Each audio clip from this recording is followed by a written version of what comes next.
Hello everyone, welcome to my channel Nikitinaknits.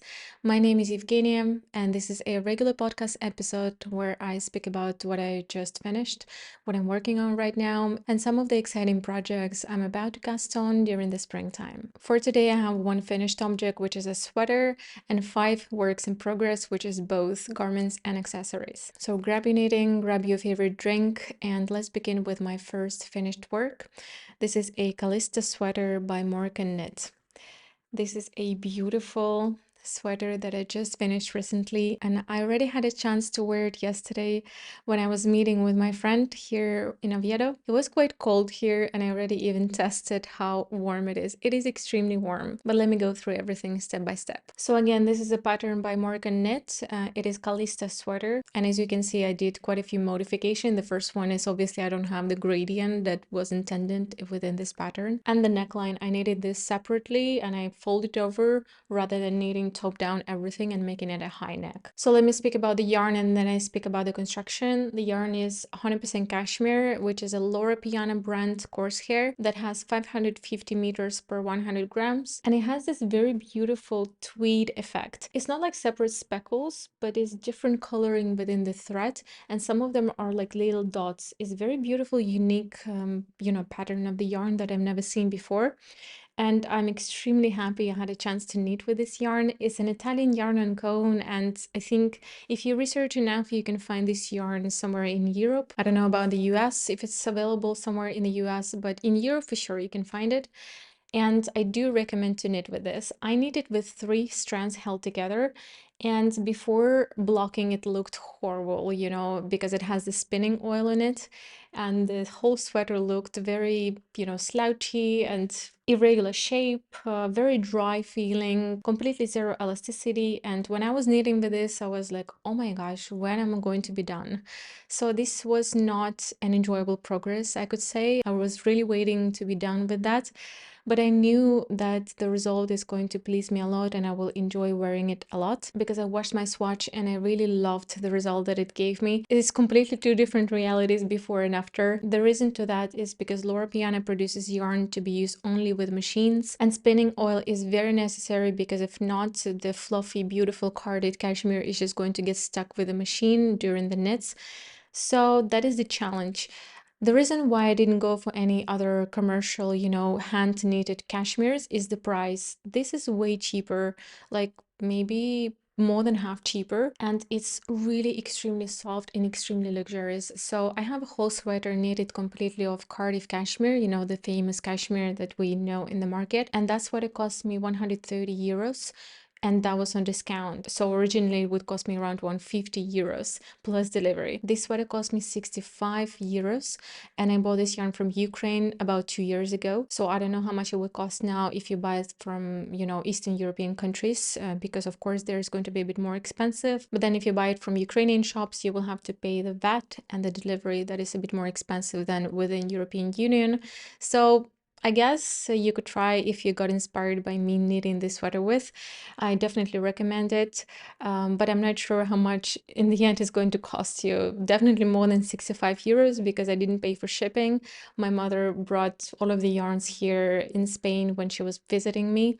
So whenever I like something in Ukraine, I just order it, send it to her house, and then she brings everything here when she visits me. So about the yarn quantity, I did the size extra small, and the sweater weighs around 400 grams, maybe a bit more, but I did do it a little bit smaller, so I did it a bit shorter than recommended in the pattern, and I did 1 less raglan increase for the raglan line, and I did not do 2 more rows that she recommends to knit. So you could say I need 4 less rows than recommended in the end. Plus I also want to mention that the spinning oil still has some weight, and the sweater was a bit heavier before blocking than after. I forgot to weight my sweater before and after blocking. That would be really nice to know how much the spinning oil would weight. A few words about how I washed out the spinning oil from the garment because it's not so easy. So I bought a specific liquid that is called the First Wash for Italian yarn and cone, specifically from the factories that produce this yarn and do the garments.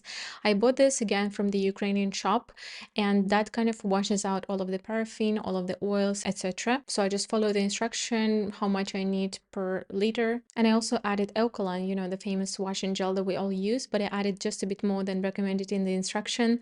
I left the whole garment for 1 hour to be soaked, and then I squeezed it intensively, with these type of movements. I was just, squishing, and the water became black, almost literally black. I didn't know what it is exactly, the spinning oil or the dirt or just all together. I mean, only God knows how much dirt is in these yarns that I produced for machine knitting, and it was really satisfying to see how everything was washing out. So I just wanted to say that just because you're knitting with 3 strands that are not spun together, the sweater doesn't hold the shape well, which is in my advantage because I don't like when the ribbing in the bottom is squeezing in, and I don't like when the same happens to the sleeves. So I was even stretching my ribbing during the blocking time, and I really love that effect. However, I know that the neckline will need some elastic, both in the top and in the bottom of the neckline. And I'll probably also add the elastic in the sleeves and in the bottom, not to squeeze the fabric in, but just keep its shape. And overall, I think maybe next time if I would knit with this yarn, I would only use 2 strands and knit it on 3mm needles. So I have a bit more structure to the sweater. Otherwise, I'm quite happy with how it feels. For me, it's going to be like everyday wear sweater where I'm going for a walk. I'm going to meet with a friend in the city, even when I go sometimes to the mountains with my husband, and it's not like a few days hike, but just 1 day hike. I can just perfectly take it in my backpack. So this is a very universal piece that should keep me really warm. So after I spoke a lot about the yarn, let's finally speak about the construction. Ekaterina, the designer, is extremely smart. She really likes to add short rows for perfect shaping, which I really appreciate, and that is quite hard to find nowadays in the market. And what I really love that she added short rows for the back of the raglan line between the sleeve and the body. So when you're done knitting the neckline, you start turning back and forth just from the middle of the sleeve to the yoke like a few times, and this way you're increasing the length of the raglan line comparing to the front raglan line. That creates a beautiful fit because then the fabric is kind of rising upwards and doesn't let that twisting of the sleeves happening too much. And after you're done with turning back and forth at one side, you then do the same on the other side, and only then you're starting to do back and forth all the way to the neckline. You see all of these little imperfections that you see now in the neckline are the turns for the short rows. And I do recommend that you tied up your stitches as you're turning. I was trying my best to tie them up, but still you can see some of the imperfections. I'm not sure if I'm a fan of such method of making the depth of the neckline, because right now I'm also needing another project for my husband where the depth of the neckline is added by casting on additional stitches for every turn.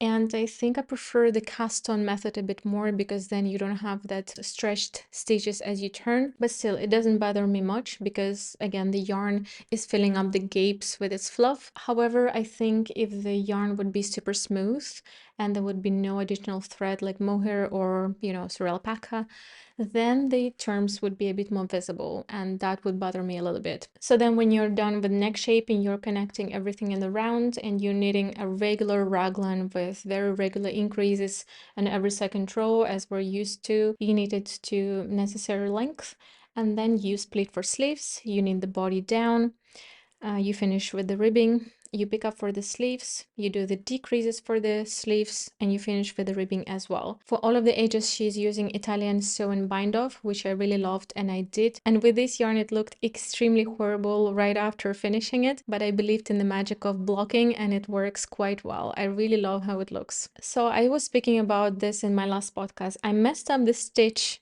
the turn stitch right here in the left front. And that stitch for some reason ended up twisted and stretched and it was looking horrible. I was too optimistic. I believed everything is going to be fine and I kept on knitting all the way down.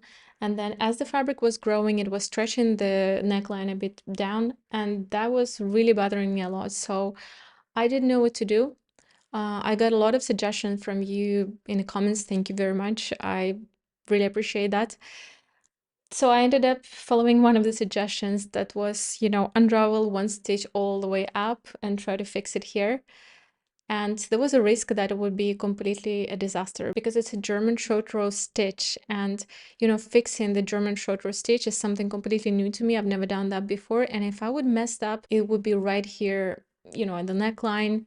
Everybody would see it. I would see it. First of all, that would be bothering me a lot because unfortunately I'm a perfectionist and this is bothering me. So I risked it and I unraveled the stitch all the way up and I fixed it successfully. It looks beautiful. It looks extremely mirrored for the other side. It looks extremely the same as the other stitches and I consider it as a pure success. So regarding the ribbing, both in the sleeves and in the bottom, I did something interesting that I've heard some knitters do. Before starting the ribbing, I sized down the needle size and then only I start knitting the ribbing. So here in the front, maybe you could notice that you have like a little line before the ribbing. So that helps to keep it a bit more structured. And the purl stitches of the ribbing are not going to show up so much, which I really like. I will use that technique in my different projects as well. So the whole body is knit on 5mm needles. Then I sized down to 4mm needle to make that one row before the ribbing. I kept on knitting with 4mm needles to the middle of the ribbing, and then I switched to 3.5mm needles to finish the rest of the ribbing. Then I did 2 rows of double knitting, and then I just sewed the Italian bind off. The same I did for the sleeves. When I finished the entire body, I picked up the amount of stitches exactly like was recommended in the beginning of the pattern. And then I knit a 1 by 1 rib to the length that I like. I folded it over and I used the technique that is used in Petite Knit's pattern when she folds her knits, when you connect the stitch to the bottom one and you cast it off at the same time. That takes quite a lot of effort and attention, but I really love the result. And I really like that it creates a beautiful seam. It looks very knit. And I also like that it's quite stable, so it does hold the fabric quite well as you're passing it through your head. But still, as I already said, I will be inserting the elastic both in the bottom and in the top of the neckline. The first work in progress I'm sharing is the sock that you've already seen on my channel. I've knitted these socks in the past for my cousin and I already gifted them. And this is a new pair that I'm knitting for my YouTube tutorial. So I'm going to release a full step-by-step free video tutorial on YouTube that you can follow and knit up yourself these socks. I designed this pattern myself, stitch by stitch. Everything is from my head and I really wanted a pair for myself. And then I thought, well, since it's very easy to knit, they're knit with thick yarn that knits up quite fast. They're beautiful, they're comfortable. Why not to make a YouTube tutorial? And I ask you if you guys would like to have a tutorial for them. And a lot of people messaged me that yes, please make a video tutorial. Tutorial is coming up very soon. I already have 1 sock finished and I'm knitting and filming the second one. You need the whole sock on 2mm needles. The yarn is Rosarius for Meia. It is a sport weight yarn, but there are a few alternatives that you can use that are famous on the market. I will be mentioning them in a tutorial. So I will call these socks Braidy Ribbed Socks because you have the braids in the side and then you have the ribbing, irregular ribbing in the middle. And when I tried this ribbing with a thin yarn, originally I wanted to make it with a thin normal sock yarn, you know, the purl and knit stitches that are distinguishing the pattern were really slouchy and loose. And I know a lot of knitters have that problem when they need purl stitch in between the knit stitches and the item is elastic, that it's supposed to be, you know, a summer top or a sock like in this case, or the mittens. They have problem maintaining this knit stitch that goes before or after the purl. And I also did have that problem and I still don't know how to fix that. I tried different ways of knitting the knits and purls and I still did not succeed, but I did succeed when I used thin needles for a thick yarn and it looks beautiful. I like the dense fabric and I wouldn't say that is, you know, extremely dense. The recommended needle size is 3 and 3.5mm and I think it would be too gapey in my taste. So I really love the fabric and how it feels. In addition to that, it's going to be way more durable. So when you use a thicker yarn on thinner needles, it is, you know, more density and the socks are going to last longer. So let's come back to the construction. The construction is quite beginner friendly. The heel is quite simple. The cast on is simple. you don't even have the ribbing in the top. And I think every beginner that is able to pay attention to the instructions is going to be able to knit this beautiful sock. So you start on with the German cast on, you knit the cuff with 2 braids, actually 4 braids, 2 in the front and 2 at the back. The braids are cabled in different directions, so you have them kind of facing each other. And then you do the strong heel construction. It's a very simple heel construction when you just increase stitches for the gusset, and then you start decreasing the stitches from the middle of the heel, knitting all the way down already with only 1 braid at the side, without second ones, which is even more easy. And here in the bottom of the foot you only have the stockinette. I find it a very good balance between a complicated looking pattern and very easy to knit pattern. The next pattern is Hoodie Doo from Olena Sitalkina for my husband. Olena Sitalkina is a Ukrainian designer that is one of my favorites. She's really incredible. How many times I already repeated that on my channel? I don't know. I will keep repeating that because she's insane. Check her patterns out. I will link everything in the description box, by the way. All of the yarns, all of the patterns. This is a hoodie for my husband that I'm knitting on 3mm needles. The yarn that I'm using is Tynn Gynt from Sandnes Garn in the color Deep Petrol, which is 100% Norwegian wool, and 100% alpaca, which is Alpakka Følgetråd, also from Sandnes Garn in the same color Deep Petrol. The alpaca is less saturated than Sandnes Garn Tynn Gynt. But in the end of the day, it gives me a very slight melange effect, which I really love overall. The yarn feels incredible. I really love the alpaca. I think I would be even able to wear it next to skin, but I'm not sure. It's quite soft. Norwegian wool Tynn Gynt is scratchy. People say it's really, really scratchy. I found it just a bit scratchy. Not that much. Overall, I really love the yarn combination because Norwegian wool is quite durable overall, and alpaca makes it softer and warmer while maintaining the lightweight garment. Anyways, let's come back to the hoodie. The hoodie is knit top down. You start at the neckline and you start the back yoke shaping. The shaping is extremely smart. It is a contiguous shoulder construction where you increase both for the back, for the front, and for the shoulders at the same time. So you kind of have this saddle shoulder on top, but it's not a regular saddle shoulder. It is starting a bit narrow here and the neck, and then it's increasing its width towards the sleeve. It is very smart construction because you're increasing not only at the back yoke and the front, but also in the middle of the shoulder, which is extremely smart, and I've never seen anyone do that before. I'm really enjoying this shaping. Extremely smart, super detailed, super clear.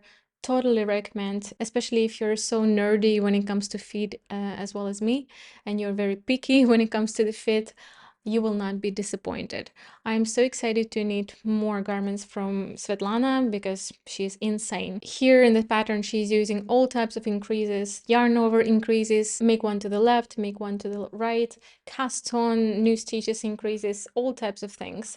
And while combining all of this, she was able to create something very beautiful. The neckline ends up quite smooth and beautiful as well for the hood. After you're done with the back shaping, you're starting to shape the neckline as well, going back and forth. And when you're done with all types of shapings, you're connecting everything in the round and knitting in the round while increasing both for the sleeves, for the yoke, and eventually for the body as well. The increases are not at the perfect rate as in most famous patterns like Petite Knit and others. They're a bit more different. Sometimes you do increase, sometimes you don't, sometimes you have different rates. So you have to pay attention where you're knitting and count your rows, which I don't mind doing at all, if it gives me a beautiful fit. So when you're done with all of the increases, you shape the whole top yoke, you're splitting for sleeves, you're knitting everything down, and then you're going to knit the sleeves separately.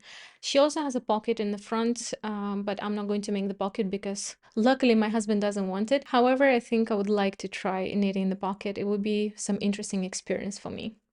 I'm losing stitches meanwhile I speak about the garment. Please don't. And after the pockets, you're knitting the hood. You're going to make a neckband as well, and it's going to look beautiful. I'm so excited to do the hood. I've never done a hood before in my life. So my gauge was more loose than in the pattern a bit when I started it, and then it changed a little bit, and when I was in the middle of the body, it was more tight than in the pattern. So I was really frustrated because when my husband tried this hoodie on, it was halfway here. it was too tight on him. He said it's perfect because initially he wanted it really, really tight. I don't know why he wants it so tight, but I'm trying to do my best to, meet his expectations. I realized it was too tight because the shoulders here at the top were like jumping upwards, just like that. And this is where I see like, no, it shouldn't be this way. So I decided to mid-block the project. I washed it and I stretched it very aggressively. I pinned it to the sides. And the fabric relaxed quite a lot, and the fabric overall changed. It became very, very pleasant. So as you can see here in the middle yoke, the difference is quite obvious how the yarn is before and after. The perfect mix of structures when you have softness and sturdiness at the same time. So after I've done the mid-project block, I was thinking, why am I not doing it for every single project? It's really, really useful because then you can decide how much the depth of the yoke you want, and it can clarify a lot of things as you're knitting. So I decided when I'm hesitant about even one thing as I'm knitting the yoke, I'm definitely going to mid-block my projects. So originally this design is from my autumn knitting plans, and I'm still knitting on it, as you can see. Well, it makes sense because it's a huge item on 3mm needles, and I'm knitting a lot of things meanwhile. My husband has a birthday on 18th of April, and I'm thinking to finish it earlier here in March because he's going climbing and it's really cold whenever he's in a shadow next to the rock. And I'm hoping to already show you the finished work in my next podcast. I don't promise that, but I'm really, really excited to finish it. I really want to see him wearing this. Meanwhile, it's not summer here, and he really needs that. He's like really getting cold. My next work in progress is mittens, and they're really, really, really small. It's because I started them and then I realized I picked the wrong size and I have to frog them and start again. And I kind of postponed it a little bit because it got really warm here in Asturias, where I live in Spain. But this week, a few days ago, and yesterday it got way colder again, and I picked them up again, and I will have to, unravel the beginning and obviously do them again. So these are Chantal Mittens by Morecaknit. I'm knitting this as a part of the knit along organized by Olena from Knitting Your Life. She has a podcast here on YouTube as well. What I love about this design is a very tight slip stitch pattern, like the gauge is quite tight, and also they're quite tall on the arm, and I'm usually getting really cold, especially with the coat that doesn't have anything stinging in. The air is always going inwards and I'm quite cold because of that. So it will be quite nice. I will make this mittens high, maybe all the way up to here. The yarn that I'm using is one of my favorite yarns that I discovered lately. It's a Dutch brand, Scheepjes Metropolis. Scheepjes is a brand, Metropolis is the name of the yarn. It's 75% merino extra fine and 25% nylon. This is the color 25. And I really love this yarn. I have a whole sweater quantity in a different color for my future project that I'm just waiting to cast on. This is very, very soft yarn, but because of 25% of added nylon is quite durable. I needed a whole hat also for myself, and I worn that hat so many times in the mountains, outside, everywhere, every day. I put it in my backpack, without taking care of it, and it survived super well. And that was kind of a proof that this yarn is worth knitting with that. And I decided to knit the mittens for this. And I'm holding this with the brushed cashmere on silk. This is Cariaggi SENSE. Cariaggi is Italian brand, and this is Italian yarn and cone. So this is 71% brushed cashmere, 19% silk, and 10% elastan. So elastan gives it a little elasticity, and I really love that for mittens because obviously they're going to stretch a little bit with time, and elastan overall helps to maintain the shape. Brushed cashmere is not spun, it's just like this fluff on top of the silk. And I have the same yarn combination for the hat, as I already said, and it's been wearing quite well. This cashmere fluffed up a little bit after blocking, and it doesn't peel at all, which is quite weird because anything that is brushed and especially that is not spun should peel quite a lot, but this one doesn't. I don't know, it's beautiful. So since I have so much of it, I think it will be enough for like 3 more projects. I want to knit myself another blouse with this cashmere, maybe another sweater, and I don't know, it's endless. I really love that. So with this yarn combination, I started to knit size 2 on 2.75mm needles instead of 3 recommended. And I'm a little bit off gauge, so the recommended gauge is 30 stitches in slip stitch pattern per 10 centimeters. and I'm 28 stitches. And when I was trying the mitten, the circumference of the mitten on my hands, it was too big. And my little problem is that here my arm is very slim, and here at the palm is, you know, normal size. I have 18 centimeters. So here it's not so slim, but here I'm really, really skinny. And that's why the mitten was really not holding shape at all on my arm. Plus I'm off gauge, so I decided to frog that and cast on the first size that should fit me perfectly. And it's a slip stitch pattern. It's still a little bit stretchy, and still the blocking should give me a little bit of space. So the next work in progress is a gift knit for my mother. She has a birthday at 16th of April, so I decided to use the yarn that I already had for her in my stash. I decided to knit her a very simple project that is not going to take any of my brain work, any of my effort, and that she's going to love, and she will enjoy wearing it a lot, of course.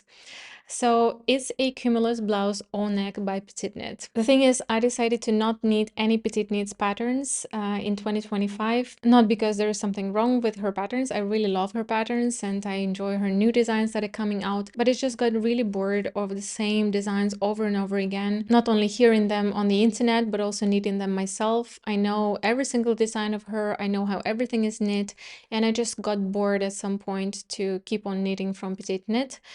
And I was like, there's so many designers and I want to knit so many of them, so I should not knit from Petite Knit at least this year. And here it is, I casted on the pattern from Petite Knit. So I already knitted myself Cumulus Blouse on neck, and my mother was visiting me here. She really loved it, and she was like, wow, such a beautiful blouse, so airy, so beautiful. And I said, well, maybe you want one. And I have the yarn in my stash, the really, really huge cone of yarn for my mother. And she really loved the swatch that I showed her, and we decided that I'm knitting Cumulus Blouse for her. The yarn that I'm using as Italian yarn and cone is Pure Lana Italia Alpakka Lurex. So this is a Lurex cord, literally made of Lurex, you know, this shiny silvery thread that is filled with alpaca and brushed merino wool. So it's 40% baby alpaca, 40% brushed merino wool, and 20% lurex. This is again Italian yarn and cone that I got from Ukrainian yarn shop, but I was searching this yarn on the internet before filming this podcast, and I realized like you can't literally find it even anymore in Ukraine. It's probably from some really, really old collections of the brand Pure Lana Italia. And I decided to give you some alternatives if you get inspired from this project. There are some yarns that are exactly the same on the market that you can buy and knit yourself, similar project. I noted a few options for you. The first one is Katia Alpakka Silver. It's exactly the same gauge and it also has this Lurex cord. So go ahead and use that yarn if you want. The next option I would recommend is Lana Grossa Alpakka Air, but it doesn't have any Lurex in it. It does not shine. And the third option that also shines, I would recommend Rowan Alpakka Classic, which is very thin cord, also filled up with alpaca, and you can add their additional thread, which is Slank Lace Lame. It is a mohair and silk thread that has some Lurex in it. It is extremely soft and it's a very, very gentle shine that even I would wear. I don't like Lurex at all, but with that gentle shine, I would wear it for sure. It's beautiful. I will definitely need something for myself because this is a very beautiful, cool off-white tone. I really love those type of whites that don't compete with your teeth color. So for example, if the white is really, really bright and you don't have extremely bright teeth, they're going to bring the color of your teeth down. They're going to look darker in shade and more yellow in color. So I really prefer natural off-white colors that are a bit darker than your teeth. So regarding the pattern, Cumulus neck blouse is a very beautiful fitting pattern that has no short rows. You just need flat back and forth here at the back to form that neck depth. And then you need the depth of the neck with the increases, and then you connect everything in the round. After you're done connecting in the round, you're knitting a regular raglan, increasing everywhere in the sleeves and in the body. Then you split for sleeves, you knit the body down, you knit the sleeves top down, and you do the I-cord finishing. It's a really simple pattern that is completely beginner friendly, extremely clear, and fits super beautiful. The next work in progress, I'm about to frock, and I wanted to speak about this a little bit. So this is a Braidy loop sweater by Other Loops. I'm having this in my stash for many, many months. I think from October is hanging out around. The yarn that I'm using is Knitting for Olive Merino in the color Pearl Gray. And again, this Cariaggi SENSE that I showed with my mittens, the brushed cashmere on silk. So Braidy Ribbed Sweater is a beautiful saddle shoulder construction with this incredibly gorgeous braids at the sleeves. I was really in love with this design and I was so happy to cast on. I was knitting this quite fast until I had a stain on my garment from fig juice. I was eating figs and the project was in my bag like that. I was walking in the street and I ate the fig and just one drop of juice dropped on my project. I was like, well, not a big deal. I'm going to wash it. Everything is going to be fine. I came home, I washed it. Nothing was showing up. Everything was good. But when the project was getting dry, I noticed that it starts to get a color. I think it's the acidity that created that effect, acidity from the juice, together with the pigment of the fig. As the garment was drying more and more, the pigment was appearing more and more. At the first time, I was like, okay, I'm going to frog it. It's fine, and keep on knitting. But with time, I was looking at the construction, I was looking at the finished objects in the podcast because it's a popular pattern. I realized I lost love towards this project because of these huge, massive shoulders. Other loops has an issue with sizing, both on the small side and on the big side. I'm on the small problem side, and it's really hard for me to find my size in her designs because everything is so huge, including this sweater. You know, the shoulders are massive. And I realized that the shoulder is going to be right here and it's going to be really big, really airy and not so practical for me to wear. Also, the ribbing, it looks really beautiful in the pictures when people stand like that. But once you start to move and walk, the ribbing kind of falls. So then the ribbings are not aligned straight, but they're aligned like this diagonally.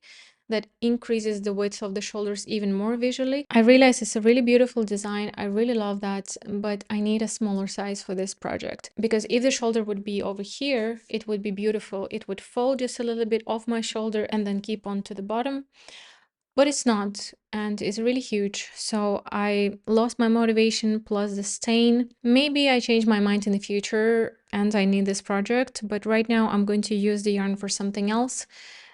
And frog this project back. And my last work in progress that I'm so happy about, as you can see, I'm smiling when I'm just thinking about it or holding it in my hands.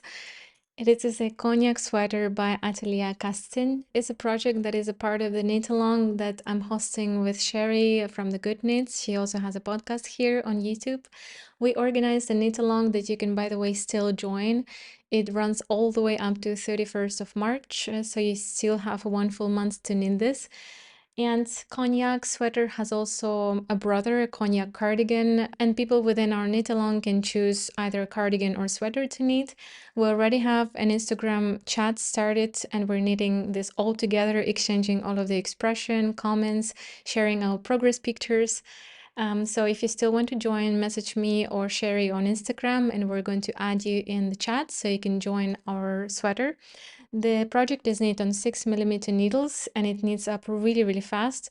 I'm knitting this really, really slow on purpose because first, the yarn combination is quite luxurious and expensive. So I'm really enjoying the tactile experience and I don't want to knit through this just in a few days. And also I want to, you know, be part of the knit along all the way through. So the Cognac Sweater could be done with a few finishing. The first option is the twisted rib and the second option is an I-cord. In the end, I decided to go with the I-cord, I think. This feels to me like a blouse now, and oh my god, I cannot stand the softness of this mohair. The yarn combination I'm doing is Sandnes Garn Sunday.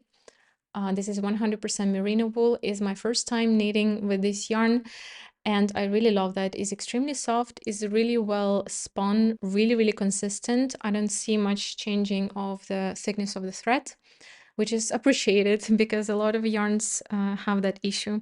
And by the way, it's the color Seldon, a really unique color that I cannot stop looking at.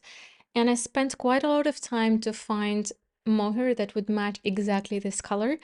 But I did succeed to find Pasquale Mohair Bliss in the color 803, I think. The fabric looks already beautiful before blocking, but I blocked my swatch and it looks also even better right after blocking. So the Cognac Sweater is a top-down construction that is extremely smart. So you start at the back, you just cast on stitches at the neckline, and then you do the German short rolls along the shoulder slope. Right after you're done with German short rolls at the back, you pick up stitches for the right shoulder, for the left shoulder, and you knit them front while increasing for the neckline. The way you increase for the neckline is also with German short rolls, and I do suggest you to be careful with them to not stretch them too much, because if not, it's going to be too visible, especially if you're knitting with a thin thread and the gauge is going to be open. In my case, I don't have such an open gauge because I'm knitting with 5mm needles instead of 6 recommended. My gauge is just a bit tighter than in the pattern and is going to be compensated by blocking and stretching. And also I chose size 2 instead of size 1, so it's going to hopefully look fine. I also did some of the modifications because of the gauge. Here, when you do the German short rolls, you're turning, right? And with turning, you're increasing the fabric. And I just did one more turn for the neck, and that gave me 2 more additional rows for the depth of the neck to make sure that the neck is not too short, just because I'm a bit off gauge, you know, so the neck is nice and deep as it's intended in the pattern. Right after, I was always measuring and trying on the sweater when I was about to split for sleeves, because again of my different gauge. And in the end, I did everything for the size 2, and it looks beautiful on me. The depth of the yoke is exactly like I love, not too huge, but not exactly at my armpit. So I have maybe this much of space. Then I split it for sleeves and I'm knitting the body. It's going on really, really fast. And as I already said, I'm trying to knit slow. The whole project cost me, I think, 120 euros, 2 strands of Pasquale mohair and merino. It's quite expensive, and I don't know if I'm going to be able to knit a lot with Pasquale mohair, but right now is my favorite mohair. The reason I'm holding 2 strands is because it's not so fluffy. It's a lot of meterage per 25 grams. I think it's 300 meters per 25 grams. It's not fluffy enough for such mohair lover as me, but I still think if you use only 1 thread, it's going to be still fine. Yeah, this is going to be a very special piece in my wardrobe. So you can still join our knit along, and we're also having some gifts within our knit along. Everyone who is finishing the garment before 31st of March makes a picture of the finished object and applies with the Google form within our chat on Instagram. They're going to have a chance to win one of our gifts. I'm so grateful that quite a few brands decided to support our knit along. I'm going to put their names and the pictures of the yarn on the screen. Thank you all very much for supporting our knit along. I recommend checking them out one by one, and I made sure I'm choosing really good high quality yarn brands when offering the collaboration for our knit along. These brands decided to support us. Thank you very much. And I myself would love to try every single yarn from them. But also there is another gift that is Sea Salt Tea by Atelier Castin, a summer t-shirt pattern.